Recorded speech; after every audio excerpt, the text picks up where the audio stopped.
Hi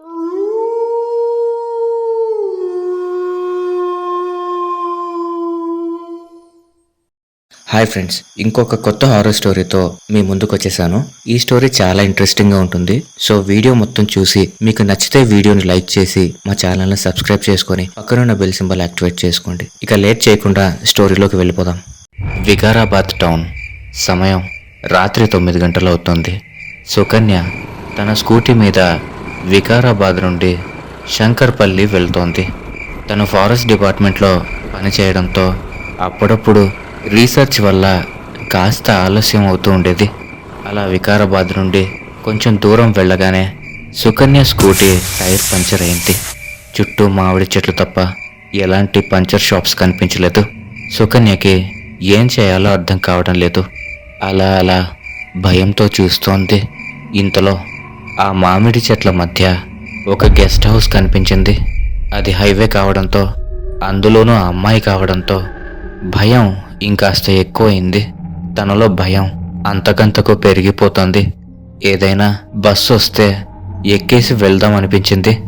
కానీ గంట నుండి ఒక్క బస్సు కూడా రావడం లేదు. ఏవీ రావడం లేదే అనేసి తనలో తను టెన్షన్ పడుతూ ఉండగా ఇంతలో 4 అబ్బాయిలు మందు తాగి అలా ఇలా తూగుతూ తన వైపే వస్తూ ఇలా మాట్లాడుతున్నారు. రే మామ, పూరిరా, మందు కన్నా మత్తెక్కించేలా ఉంది. ఈ రాత్రికి ఫుల్ మీల్స్ దొరికినట్టేరా అంటున్నారు. ఎవరు అని చూస్తే ఎదురుగా 4 కామంతులు తన వైపే వస్తున్నారు. తనకి వినపడేటట్లు చాలా అసహ్యంగా మాట్లాడుతూ తన దగ్గరికి వస్తున్నారు. తన దరిద్రానికి ఉన్నట్టుండి వర్షం కూడా మొదలైంది. సుకన్య ఏమాత్రం ఆలోచించకుండా పక్కనే ఉన్న గెస్ట్ హౌస్ వైపు పరిగెత్తింది.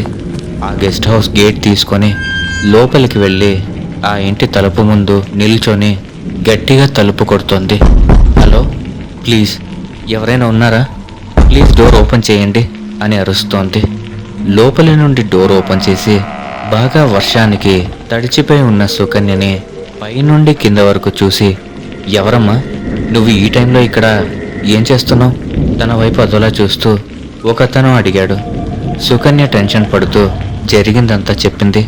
ఇఫ్ యూ డోంట్ మైండ్, ఈ రాత్రికి నేను ఇక్కడ స్టే చేయొచ్చా అని రిక్వెస్ట్ చేసింది. ఎంతో ఆశగా తప్పకుండా లోపలికి రామ్మా అంటూ తను లోపలికి రాగానే తలుపు గట్టిగా మూసేశాడు. అప్పుడే గెస్ట్ హౌస్ నుండి గట్టిగా అరుపులు వినిపించాయి. వద్దు వద్దు, నన్నేం చెయ్యొద్దు అని అరుస్తూ కేకలు పెడుతూ ఏడుస్తూ ఉన్న శబ్దాలు వినపడ్డాయి. కొంత టైం తర్వాత ఆ శబ్దాలు ఆగిపోయాయి. 3 నెలల తర్వాత నవీన్, ఆకాష్ ఇద్దరూ ఒకే సాఫ్ట్వేర్ కంపెనీలో పనిచేస్తున్నారు. అందరి ఎంప్లాయీస్ లాగానే వీకెండ్స్ ఎప్పుడొస్తుందా అని ఎదురు చూసేవాళ్ళు. వీకెండ్ రానే వచ్చింది. అంతే, సిస్టమ్ లాగౌట్ చేసి గబగబా స్టెప్స్ దిగుతూ వీకెండ్ ప్లాన్ గురించి మాట్లాడుకుంటున్నారు. అలా మాట్లాడుతూ ఉండగా నవీన్కి అప్పుడెప్పుడో ఆకాష్ చెప్పిన వికారాబాద్లోనే మామిడి తోటల మధ్యలో ఉన్న పాత గెస్ట్ హౌస్ గుర్తుకొచ్చింది. ఆ గెస్ట్ హౌస్ పేరు వినగానే, ఆ గెస్ట్ హౌస్ వద్దు బ్రో, గత 3 నెలలుగా ఆ గెస్ట్ హౌస్ ఖాళీగానే ఉంది. మా ఫ్యామిలీలో కూడా ఎవరూ వెళ్ళడం లేదు. మా అంకుల్ కూడా ఫోన్ చేసి ఆ గెస్ట్ హౌస్కి వెళ్ళొద్దు అని చెప్తున్నారు. అడిగితే రీజన్ ఏంటో కూడా చెప్పడం లేదు అని ఆకాష్ అనగానే, బ్రో ఏమీ కాదు బ్రో, మనం వెళ్దాం, వెళ్ళొద్దన్నారు కానీ రీజన్ చెప్పలేదు కదా అని వాళ్ళు వెళ్ళడానికి నిర్ణయించుకున్నారు. శనివారం సాయంత్రం తాగడానికి మందు, స్టఫ్ అంతా రెడీ చేసుకొని బస్ ఎక్కి ఆ రోజు సాయంత్రం 6 గంటలకు ఆ గెస్ట్ హౌస్ దగ్గర దిగారు.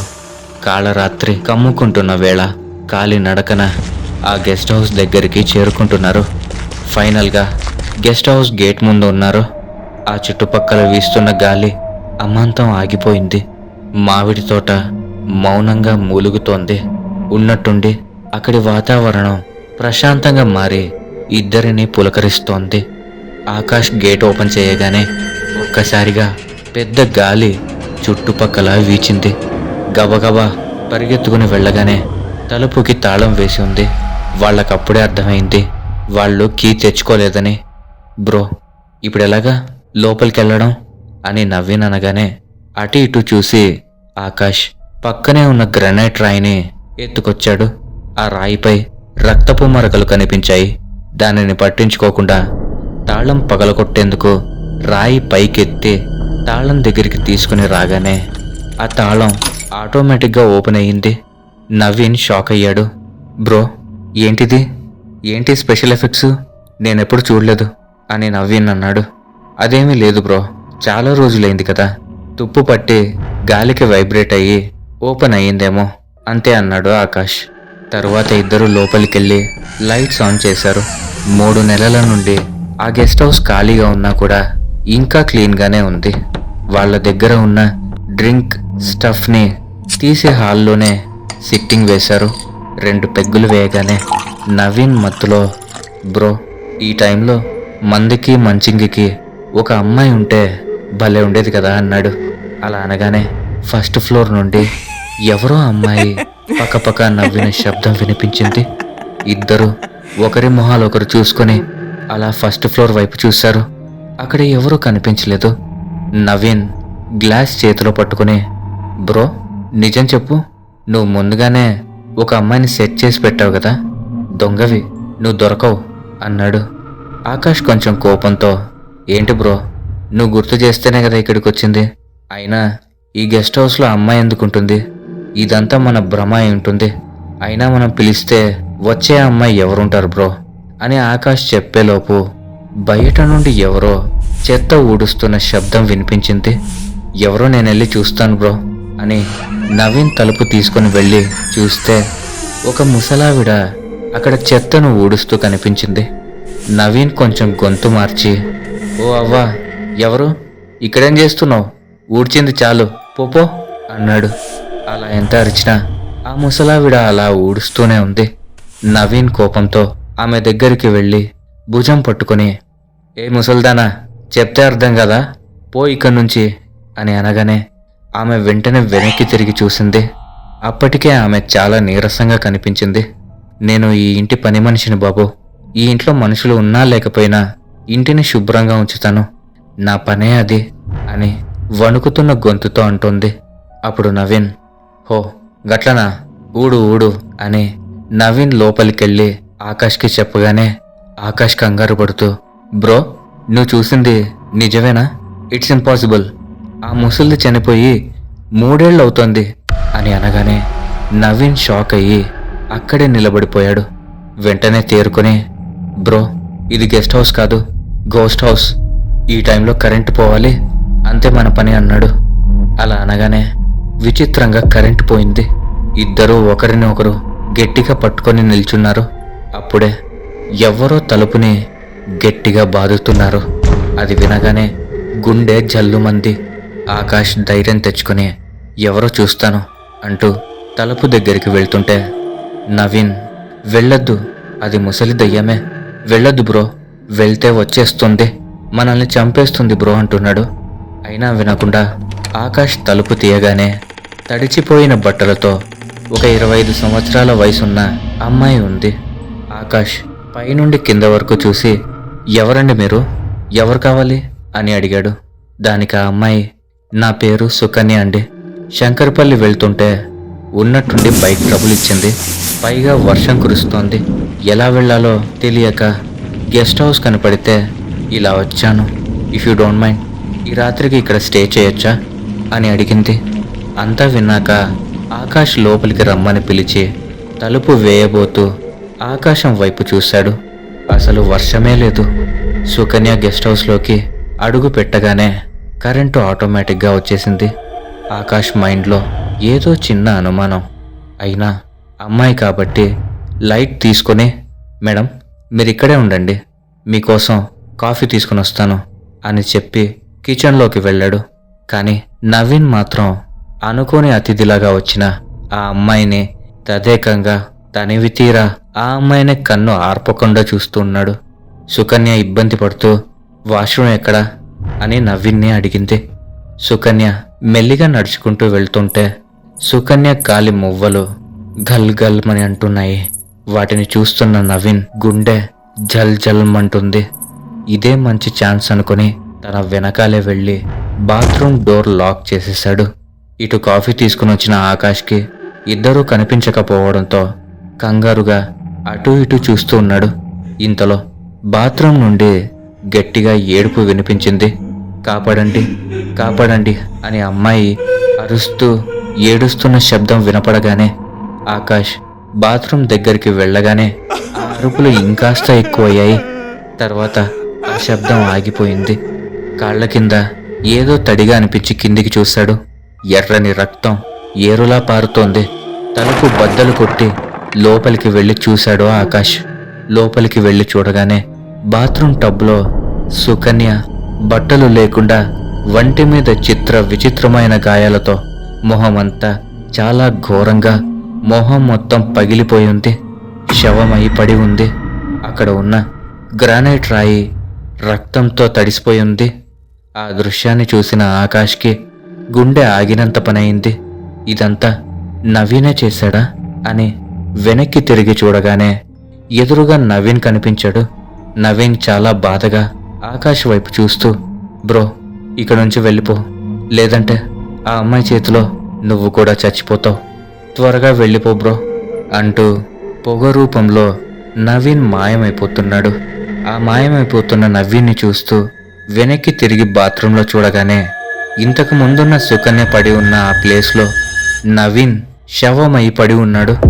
నిజంగా గెస్ట్ హౌస్లో ఆ అమ్మాయి ఆత్మ ఉందని భయపడి ప్రాణాలను అరచేతిలో పట్టుకుని పరిగెత్తుకుని వెళ్ళి మెయిన్ డోర్ ఓపెన్ చేశాడు. కానీ డోర్ ఓపెన్ అవ్వలేదు. వెంటనే పైనున్న బెడ్రూంలోకి వెళ్ళి బాత్రూంలో దాక్కున్నాడు.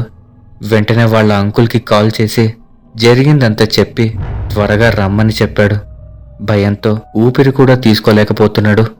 అప్పుడే గొంతులో ఏదో ఇరుక్కున్నట్లు అనిపించింది. దగ్గుతున్నాడు. అప్పుడు ఆకాష్ నోట్లో నుండి వెంట్రుకలు బయటకొచ్చాయి. వాటిని పట్టుకుని లాగుతూ ఉన్న కొద్దీ వస్తూనే ఉన్నాయి. ఈసారి గొంతులో ఊపిరి ఆగిపోయినట్టుగా ఏదో కదిలినట్టు అనిపించింది. అదేదో నోట్లో నుండి బయటకు వస్తూ ఉంది. బయటకు వచ్చి అది అక్కడే పడిపోయింది. అది ఒక అమ్మాయి చెయ్యి. ఉన్నట్టుండి అది లోపలికి వెళ్ళిపోయింది. అంతా నార్మల్ అయిపోయింది. ఒక్కసారిగా ఊపిరి గట్టిగా పీల్చి బాత్రూంలో నుండి కిచెన్లోకి వెళ్ళి అగ్గిపెట్టె కోసం వెతుకుతున్నాడు ఆకాష్. అలా వెతుకుతున్న కొద్దీ ఆకాష్కి కాలి మువ్వల చప్పుళ్ళు గల్లు గల్లుమని వినిపిస్తున్నాయి. సుకన్య ఆత్మ కిచెన్ వైపు వస్తూ ఉంది. ఆ గజ్జల చప్పుడు వినగానే ఆకాష్ గ్యాస్ వెనక దాక్కున్నాడు. సుకన్య అడుగులు కిచెన్ వైపు తిరిగాయి. ఆకాష్ ఎక్కడికి కదలకుండా చప్పుడు చేయకుండా అక్కడే కూర్చున్నాడు. ఇంతలో ఒక దోమ ఆకాష్ ముక్కులోకి దూరింది. అంతే, ఒక్కసారిగా గట్టిగా కళ్ళు మూసుకొని తుమ్మాడు. అయిపోయింది, ఇక నా పని మటాష్. కళ్ళు తెరిస్తే నా ముందు ఖచ్చితంగా ఆ దెయ్యం ఉంటుంది అనుకుని కళ్ళు తెరవకుండా గట్టిగా మూసుకున్నాడు. ఇంతలో వెంటనే ఎవరో మెయిన్ డోర్ ఓపెన్ చేసి ఆకాష్, ఆకాష్ ఎక్కడున్నావురా అని అరుస్తున్నారు. వెంటనే ఆకాష్, అమ్మయ్యా అంకుల్ వచ్చేస్తాడు, ఇక నేను బ్రతికిపోయాను అనుకుంటూ కళ్ళు తెరిచి మెయిన్ డోర్ దగ్గరికి వెళ్ళగానే అక్కడ ఎవ్వరూ లేరు. వెంటనే వెనక్కి తిరిగి చూడగానే సుకన్య ఆత్మ, ఏ షాక్ అయ్యావా? నేనే అలా పిలిచాను అంది. ఆకాష్ అక్కడి నుండి స్టెప్స్ ఎక్కుతూ పైన టెర్రస్ మీదికి వెళ్ళాడు. అక్కడ నుండి చూడగానే ఆకాష్ అంకుల్స్ ఇద్దరు గేట్ ఓపెన్ చేసి లోపలికి వస్తున్నారు. ఆకాష్ వాళ్ళని చూసి పైనుండి గట్టిగా పిలుస్తున్నాడు. అయినా వాళ్ళేమీ పట్టించుకోకుండా లోపలికి వస్తూనే ఉన్నారు. ఆకాష్ ఎంత అరిచినా గొంతు బయటకి రావడం లేదు. ఏం చేయాలో తెలియక అక్కడే కాళ్ళు ముడుచుకుని కూర్చున్నాడు. కొంతసేపటికి గజ్జల చప్పుడు వినిపించింది. తల కాస్త పైకెత్తి చూశాడు. ఎదురుగా సుకన్య ఆత్మ ఘోరంగా ఏడుస్తూ ఇలా చెప్తోంది, ఏరా, ఒంటరిగా ఆడపిల్ల కనిపిస్తే కామంతో కళ్ళు మూసుకుపోతాయా? ఆడదాన్ని చూస్తే అది తప్ప ఇక వేరేది గుర్తుకు రాదా? నీ తల్లి, నీ చెల్లి ఒక ఆడదే కదా. వేరే ఆడపిల్లని చూస్తే అలా ఎందుకు అనుకోరు? ఎన్నో కలలతో మరెన్నో ఆశలతో బ్రతకాలి అనుకున్న నన్ను మీ కామంతో బలి చేశారు. ఆశ్రయం కోసం వస్తే ఆశగా చూస్తూ ఒకరి తర్వాత ఒకరు నా పైన దున్నపోతుల్లా పడి నా బట్టలను చించి నన్ను ఎక్కడ పడితే అక్కడ కొరికి నన్ను పాడు చేశారు. నన్ను ఘోరంగా చంపి ఇదే గెస్ట్ హౌస్లో పాతిపెట్టారు. వదలను, మీ ఎవరిని వదిలిపెట్టను అని ఆకాష్ దగ్గరికి రాగానే ఆకాష్ అంకుల్స్ ఇద్దరూ అక్కడికొచ్చారు. సుకన్య తిరిగి చూడగానే వాళ్ళు, ఆకాష్ పారిపో, ఇక్కడి నుంచి వెళ్ళిపో అన్నారు. అలా చెప్పగానే ఆకాష్ వేగంగా మెట్లు దిగి మెయిన్ డోర్ ఓపెన్ చేసి వెళ్ళగానే టెర్రస్ పైనుంచి ఆ ఇద్దరి శరీరాలు శవాలై ఆకాష్ ముందర పడ్డాయి. వాటిని చూసి షాక్ అయ్యి అక్కడే నిలబడిపోయాడు ఆకాష్. ఇంతలో పైనుండి ఒక పెద్ద గ్రానైట్ రాయి ఆకాష్ తలపై పడి తల పగిలిపోయింది. కనిపించే ప్రతి అమ్మాయిని కామంతో చూసే ప్రతి ఒక్కరూ గుర్తుపెట్టుకోండి. ఆడదంటే ఆదిశక్తి. తలుచుకుంటే ఒక్కొక్కడి తలను నరికేసి మెడలో వేసుకోగలదు. భరించే గుణం ఉంది కాబట్టే మనం అంతా బ్రతికున్నాం, లేదంటే మరణమే. కాబట్టి అందరూ స్త్రీలను గౌరవిస్తారని కోరుకుంటున్నాను. నేను నార్మల్గా హర్రర్ స్టోరీనే చేస్తూ ఉంటాను, కానీ ఒక అమ్మాయి బాధతో దెయ్యమైతే ఎలా ఉంటుంది అని ఈ స్టోరీ చేస్తున్నాను. మీకు ఈ కథ ఎలా అనిపించిందో దయచేసి మీ కామెంట్స్ ద్వారా తెలియపరచండి.